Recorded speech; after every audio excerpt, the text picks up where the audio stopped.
So this is AvenueChat at Whole Again Counseling and Wellness.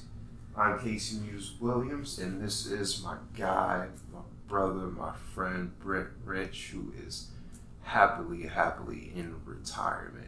Yes, so far. From his long career as an educator, although he's still educating, just not in the first person format.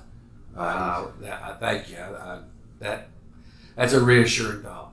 Oh yeah, dude, you are. One of the reasons why I say that is because I know you consciously put forth effort into writing blogs, and so you have a vlog that you started in your retirement. I know it's one that you kind of planned on for a few years now, right? Like you've kind going of on 2 years, the idea. Yeah, and you've intentionally planned on doing some other things as well. But I really wanted to talk to you today about what life looks like in retirement, and is it as fun as what they say it is? Well, I'm discovering it to be a process. I know I needed to go into it not with, well, to some degree, things to occupy your time, but I wanted it to have more significance. Mm-hmm. I mean, I may go fish every once in a while. I might go play golf every once in a while, but that's not going to satisfy what made me who I am. I wanted it to be something that, intrinsically helped me to grow and to share and with people around me. So I wanted to make it a point that I wouldn't be working in the traditional sense, but I'd be working on things that are important to me, and of self-gratifying nature, artistically, the written word. Basically saying, well, things you finally have time for. Well, yes, but it's again, I'm wanting to stand the test of just putting something out there. I want it to be of some value, right, to other people of a like mind. Right. So was there a list of things that you prepared to do? How does that process start, preparing what to do in retirement or what to fill your time with? Well, it's funny you should say that. I was kind of having this conversation with my brother the other evening. I asked him. I said, "Hey, man, you might retire in about 5 years. What do you see yourself doing?" And there's always these big, broad generalizations. Well, I want to help people, and I want to make a difference. Mm-hmm. I said, "Yeah, but what does that look like?" Mm-hmm. And what would a typical day be for you? So you're going to get up and say, "Oh, I'm going to go make a difference today." Right. You have to plan. Mm-hmm. You want to lose the structure of the 9 to 5. I mean, obviously. Right. But there has to be a structure. Yeah. And so I look at myself and I say, all right, these are things I want to accomplish. And the first thing I wanted to do, is to do more art, Mm-hmm. and read voraciously. And I'm doing that. I'll come back to the art thing in a moment. But the blog, when you get close to that, I'm young, relatively speaking, 55, Mm-hmm. retired 30 years. And you hear a lot of people, when you discuss that topic, what are their mind? How do you prepare? Everyone does something differently. And I said, well, these are things goals I want to get accomplished. And I thought, first things first, a blog.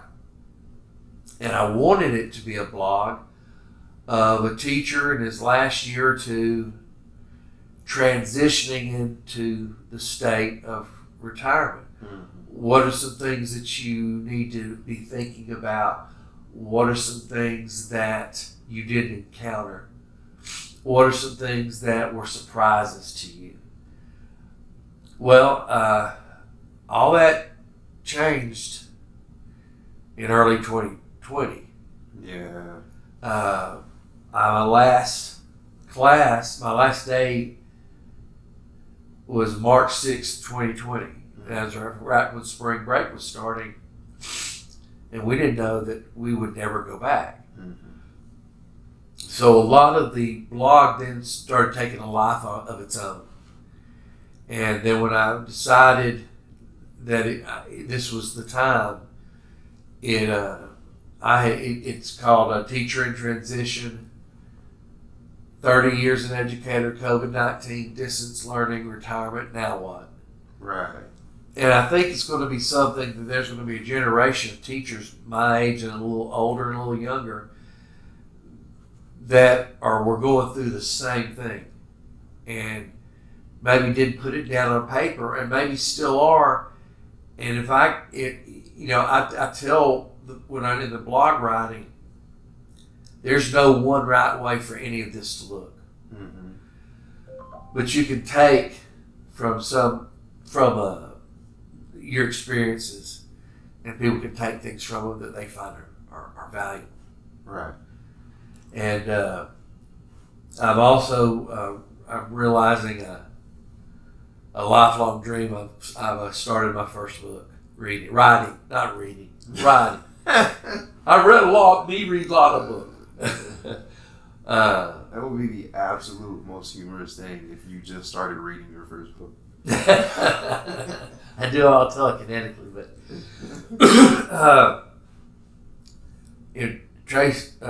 Casey and I have known each other for years here in Nacogdoches, and we talk about the same things, making a difference in community, music, social ideas, social justice ideas, traveling.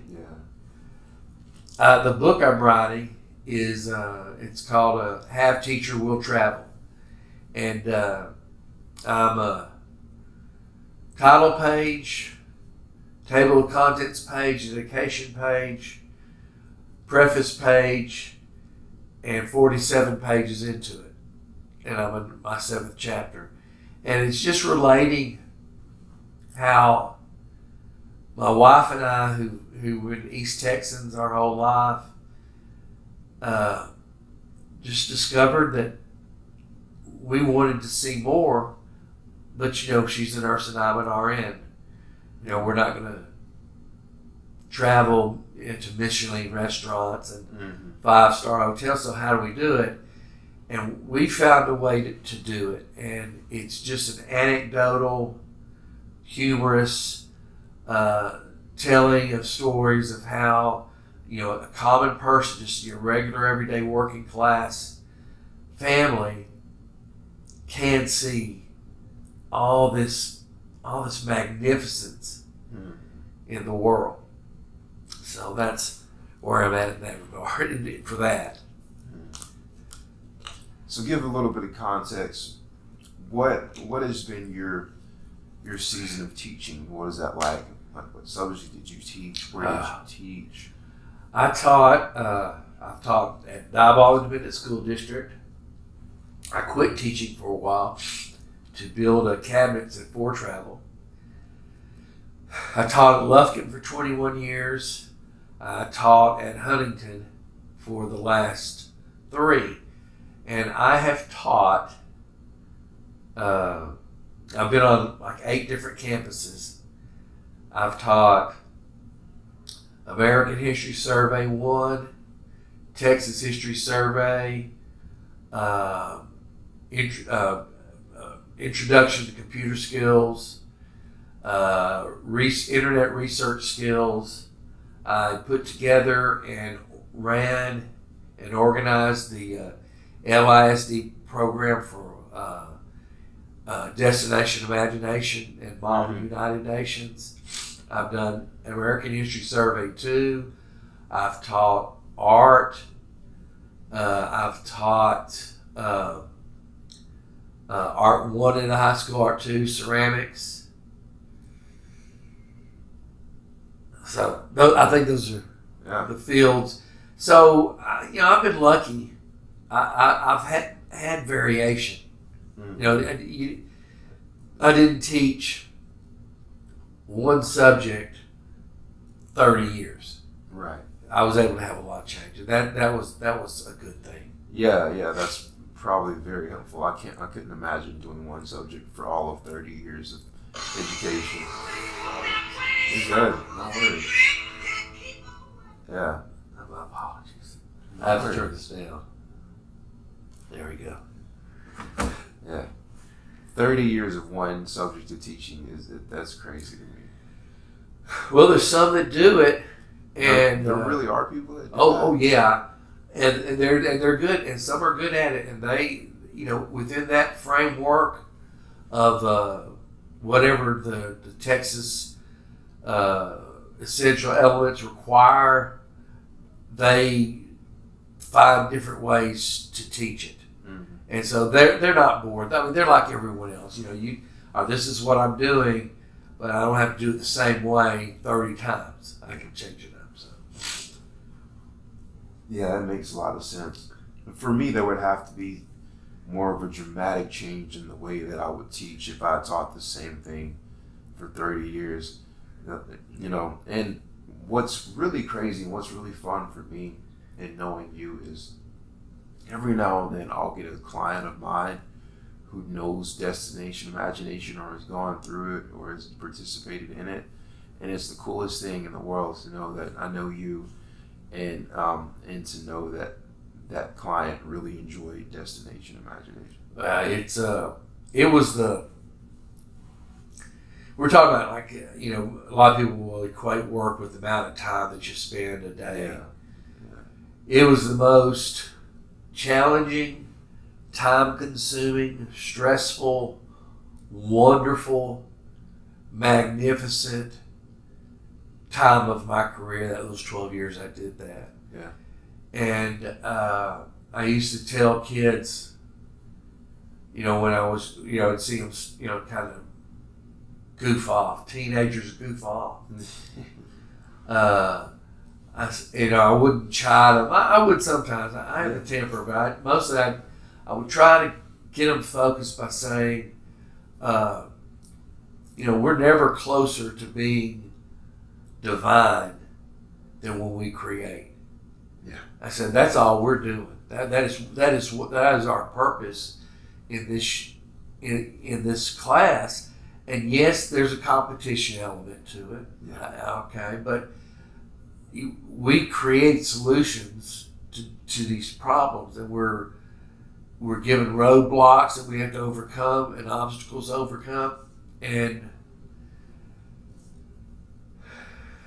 I'd just be moved to see how a kid's life could be changed. Right. When they realize the significance of what they've done.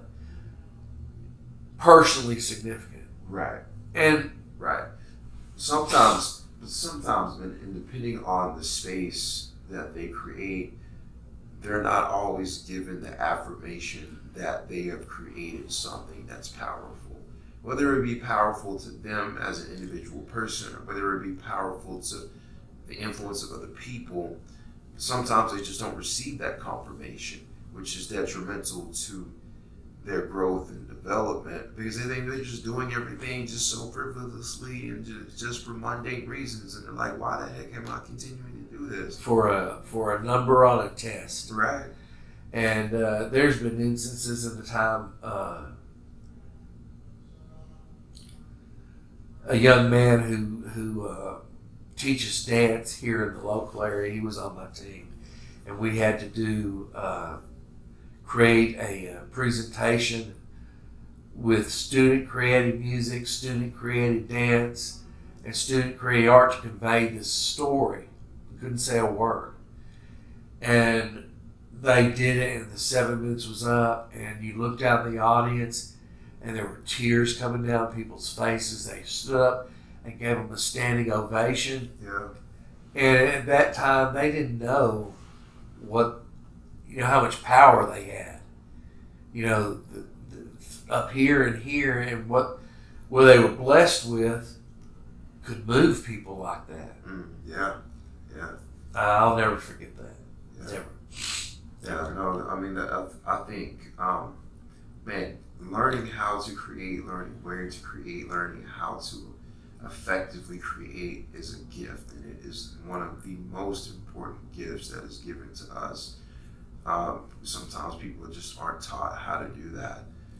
But, I think where you create is a very beneficial thing to just creating anywhere else besides that point. Yes. I often, and I don't know if I think you and I have talked about this, I only have like 2 rules in life. My first rule in life is go to your room. My second rule in life is write this down. And it is intentionally, specifically write this down because it is focused on, in this moment, what is everything that I'm thinking about. In this moment, why am I so frustrated? In this moment, what has got me so bothered? In this particular moment, what conversation am I having with somebody over here? It's about the power of focusing on what it looks like to be attentive in this moment right now, in this present. The immediate power of now. Yeah.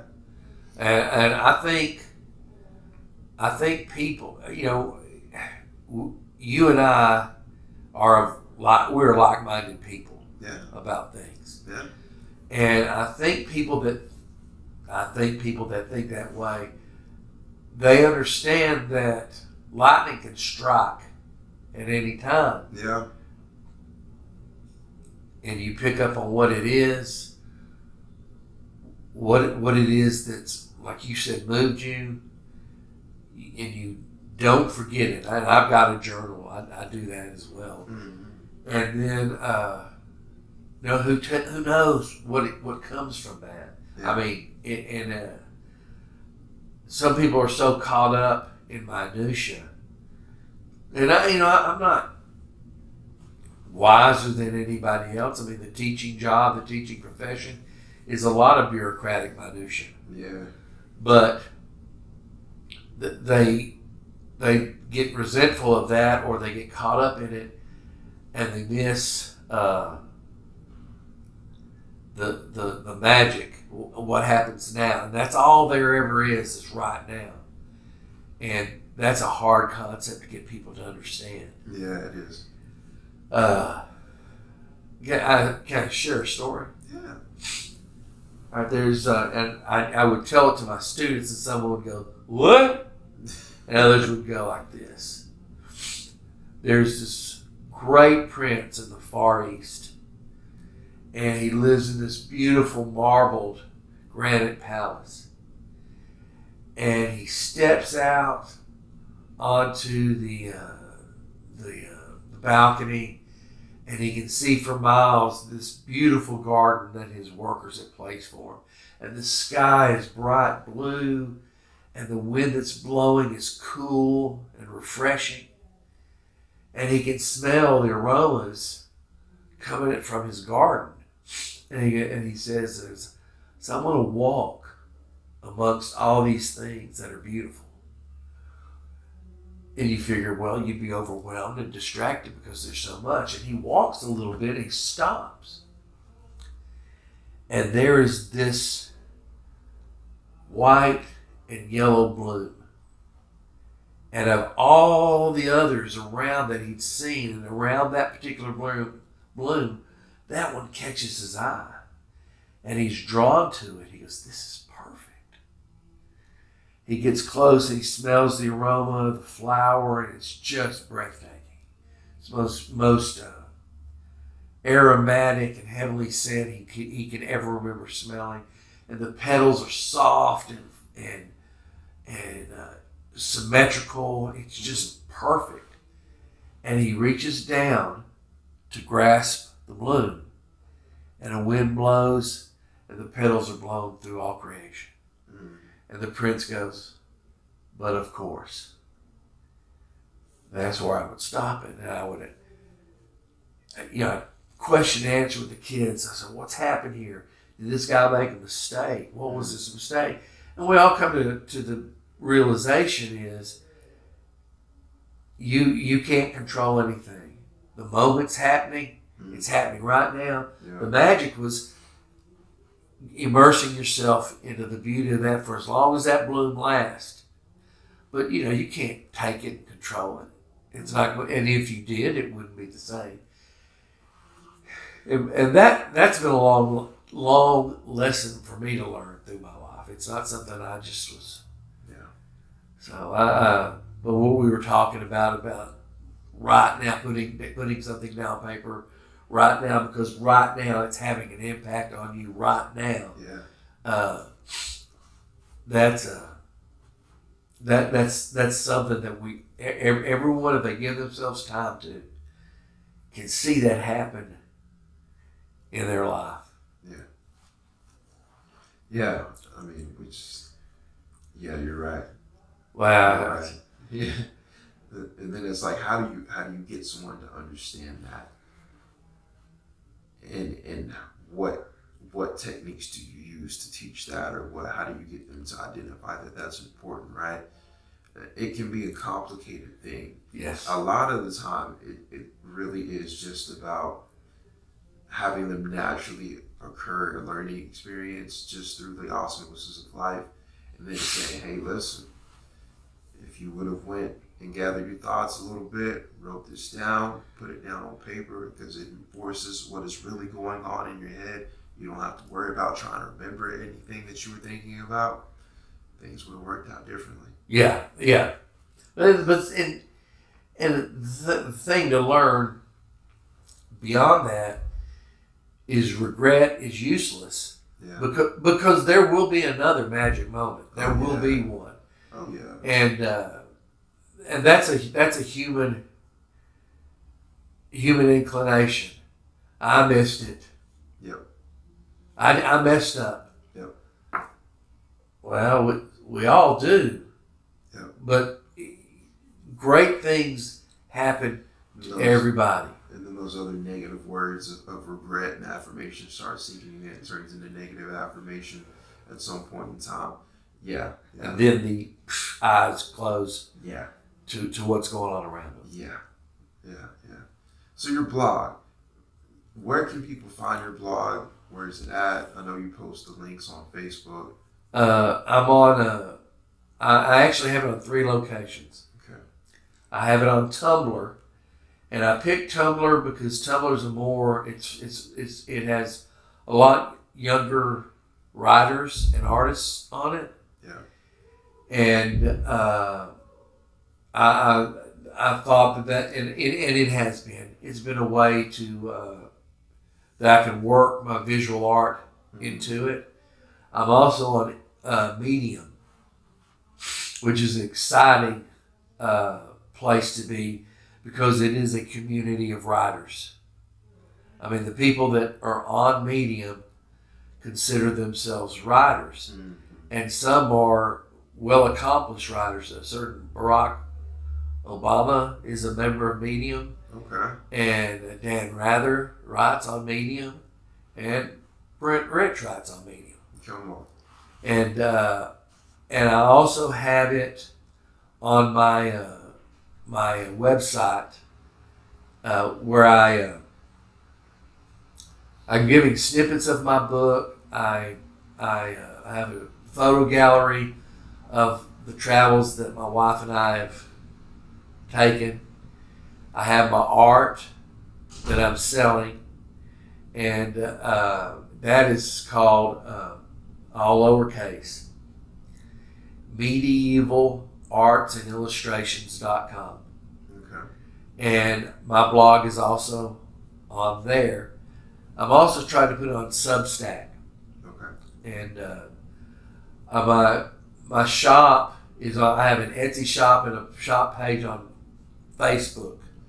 So what do you sell on your Etsy shop? Well, what I have sold In the last year, I've sold 2 jewelry pieces. I've sold 17, what I call them medieval illuminated style maps with the ornate text and illustration that you found in the Middle Ages in books and maps and things of that nature. People can request, like, hey man, I want to go Cyprus. Yeah. Draw me, and I'll do it custom. I also sell paintings, my paintings. I will sell the painting, and I also sell a very high color reproduction for half the price. Okay. And I'm fortunate. I just had, and I'm now on my second. I just had my first commission seating. A person asked me to do a portrait of them, and so that's called on commission. And the way I do is I if I start doing a lot more of it, but at first I say, well, the sitting cost is this, and then we have the finished product, and then we discuss the price of the painting. Yeah. But chance person, I don't like it. Yeah. Well, that's the risk you take being an artist. You're with your drumming. Mm-hmm.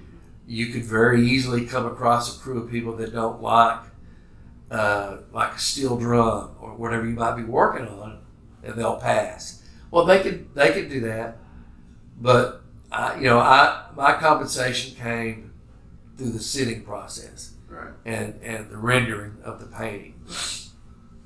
But they like the painting, so I'm encouraged. Awesome. Thank you. I didn't know. Well, I think I did realize that you did jewelry, but it's been a while since I've thought about it. Because all the jewelry you wear, you do, right? Right. Yeah.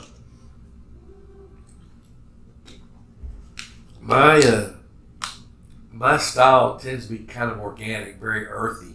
The colors I choose and the shapes. Now I've made some what I would consider some really nice jewelry for my wife. I mean that a woman would really like to wear going out. But that's not my focus. It's usually something that does with beads or wood. My wife bought me this cross when we were in Assisi, Italy. And it's the cross of St. Francis of Assisi. And I said, man, that's a great pendant. She goes, yeah, it's up to you to do the rest of it. Mm. And so the color I chose for the robe and the other beads that adorned it, I think, reinforced, because he was this earthy man that eschewed all the wealth that he was born with, to live in poverty and to live in the wilderness and to love it. He's the patron saint of animals. And I thought this reinforces who he was in my mind. So when you said, this is powerful, the first time I ever heard this conversation, it was a really good conversation. So, and when you said this, it reminded me of it when you said that your wife gave you that cross and she said, it's up to you to do the rest. It was almost kind of like she gifting you the "I trust you." Yeah, I think. Right? Yeah, thanks. I hadn't thought of it that way, but right. Yes. Well, and I say it in reference because I'm sitting. This was at Nine Flags Coffee Roasters when Nine Flags Coffee Roasters was in existence. Rest in peace, Nine Flags Coffee Roasters. But I was there one day, and somehow the conversation got on some guy in earshot conversation, having another conversation, and he was like, man, one of the most stressful things I think I could ever experience is someone looking at me and simply saying, nah, you got it, I trust you. Yeah. Because it's like giving you every bit of responsibility and every bit of free reign that exists ever in the world over the domain or over the object that is given or gifted, right? Yes, yes. And it's not intended to be a double-edged sword. We all want confidence, but the other side of it is confidence involves, if you're talking about doing something, obligation and carrying it through. Mm-hmm. And that's when you've got to be, well, I can do this. It's great to hear it from other people, but when that situation took place, no, man, he was giving him a gift. So I have confidence in you. Yeah. And now it's up to you to carry it out. Yeah. Whatever it might be, whatever it could be. Well, that's almost like the greatest gift that you could ever be given, because that sets your foundational core up for great conditioning and kind of just great clockwork, like great discipline to say, okay, this test I passed 3 months ago, I can pass this test. Right? Yes. So this test I will pass, And so you begin to realize that life is just a great series of a whole bunch of tests that you casually take over and over and over and over and over. Right. Well, that is true, and they may be in different scenarios, and they may involve different elements.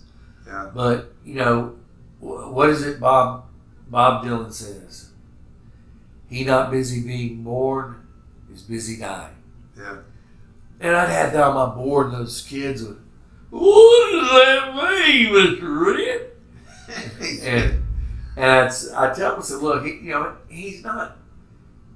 He is, but he's not being literal. He's saying if you're not always experiencing something new, like a baby out of the womb,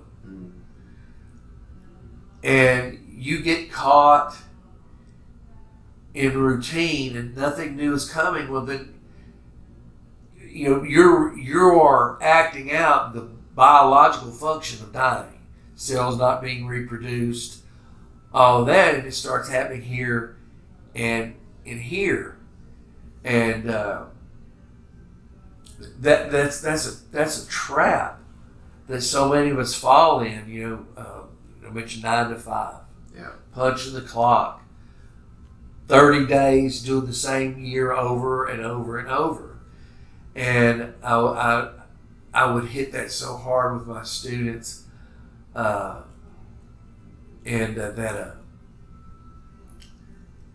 if you're not constantly exposing yourself and saying, now don't put pressure on yourself, don't go running around and sometimes it could just be one thing that happens in a particular day, or a decision you make on how you're going to treat a fellow human being. Mm-hmm.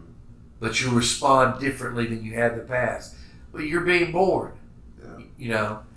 And the dangers of being in a rut. That Thoreau, Bob Dylan, others, Miguel Cervantes, they all say things that are almost warnings. Yeah. Thoreau says the mass of men lead lives of quiet desperation. Well, my students didn't quite get that. Then I'd picture it. What that looks like. And I said, and there's nothing wrong with it unless you want more. You want to experience more. Right. And then you jump over to Don Quixote. He says, I know who I am, but who I may be if I choose. And man, I have seen kids come from terrible circumstances and situations, and it just become great. Mm-hmm. They not how much money they're making a year. Some of them doing all right. Yeah. But they came so far from the trap that they were caught in. And I can just list off. I've got this one young lady.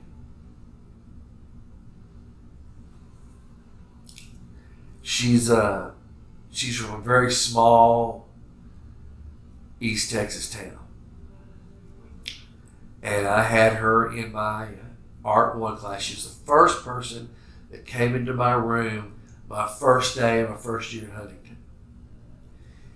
And we clicked, and she took some other classes, and I would see her, and all this COVID and all this went through that. And she says, she has plans. She's going to Lamar University in Beaumont to study to be an art teacher. Mm-hmm. And you think, on the surface, well, that's cool. But from where she's coming from, it's magnificent. Right. Because no one's been to college. Right. And, there are miracles everywhere, man. Just look for them. Yeah. You know? Yeah. Was there anything you want the world to know about before we get out of here? Well, by the end of the summer, I'm going to have a podcast. And it's called Storytelling with Bad Accents. And I've got a former student of mine who's coming up with the online graphic. Yeah.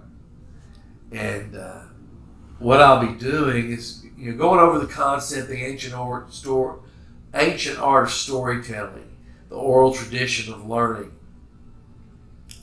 and that we seek to be told stories all the time. Yeah.